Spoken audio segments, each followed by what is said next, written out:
Hello dear students, आपका welcome है हमारे channel physics numerical problems and solutions में। तो इससे पहले हम आज का वीडियो स्टार्ट करें, आपसे रिक्वेस्ट है कि हमारे चैनल को शेयर कीजिए, सब्सक्राइब कीजिए और हमारी वीडियोस को लाइक कीजिए।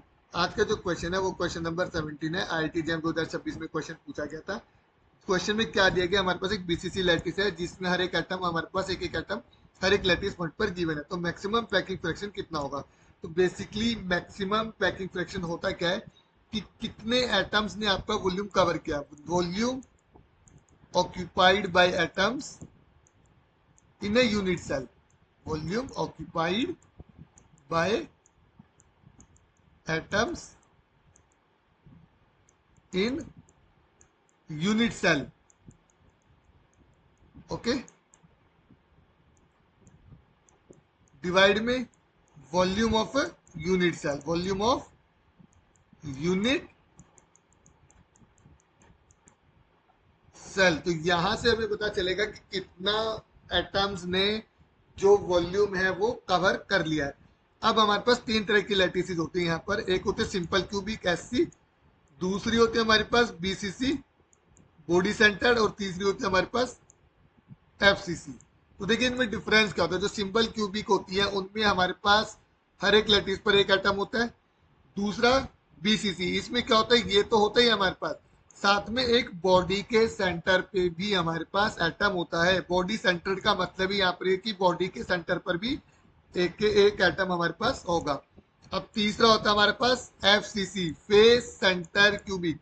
मतलब हमारे पास हर एक लैटिस पर एक एटम हो गया, प्लस जितने भी फेसिस हैं, F मतलब फेस सेंटर, जितने भी फेसिस हैं उन पर भी एक एक हमारे पास एटम रहेगा।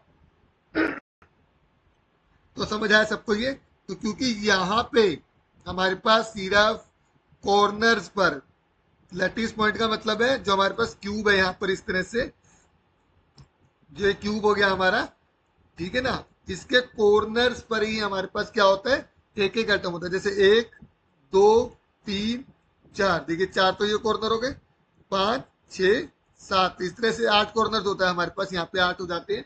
तो टोटल जो 8 कॉर्नर्स हैं उनके ऊपर तो हर एक में एक एक एटम होता है, चाहे हमारे पास SC हो, BCC हो, FCC हो। अब सिंपल क्यूबिक में क्या होता है, सिर्फ कॉर्नर्स पर होता है। तो यहाँ का जो पैकिंग फ्रैक्शन है वो क्या होगा, कम होगा। तो यहाँ पे कितना आता है, 52%।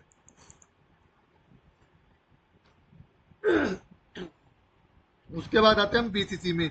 BCC में एक बॉडी के बीच में भी आ जाता है। तो मतलब यहाँ पर क्या हुआ, पैकिंग फ्रैक्शन थोड़ा सा इंक्रीज हो गया, क्योंकि volume occupied by atoms increase हो गया, नंबर ऑफ एटम्स हमारे इंक्रीज हो गए। कितने हो गए यहाँ पर कितने थे हमारे पास, 8 मल्टीप्लाई बाय 1/8। मतलब हमारे पास क्या होगा, टोटल 8 एटम्स है हर एक लैटिस पॉइंट पर, और हमारे पास 1/8 हो गया, हर एक एटम शेयर कर रहा है। ओके, तो ये 1 हो गया। BCC में इसी तरह से हमारा 1 प्लस हो जाएगा, 1 2 हो गए। तो यहाँ पर क्या हो गया, पैकिंग फ्रैक्शन ज्यादा हो जाएगा, यानी कि 68%। इसी तरह FCC में हमारे पास फेसिस में, तो यहाँ पे भी एक्स्ट्रा हो जाएंगे, तो इसका इंक्रीज होके हो जाता है 74%।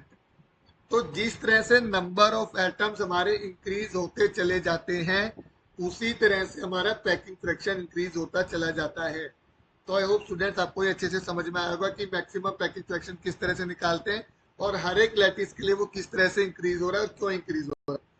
तो प्लीज हमारी वीडियोस को लाइक कीजिए और शेयर कीजिए। और अगर आपको फिजिक्स के किसी भी एग्जाम का कोई भी क्वेश्चन नहीं आ रहा है तो प्लीज उसे हमारे किसी भी वीडियो के कमेंट सेक्शन में आप अपना पोस्ट कीजिए, या हमारे व्हाट्सएप चैनल पे पोस्ट कीजिए, उसका सोल्यूशन हम आपको प्रोवाइड करेंगे।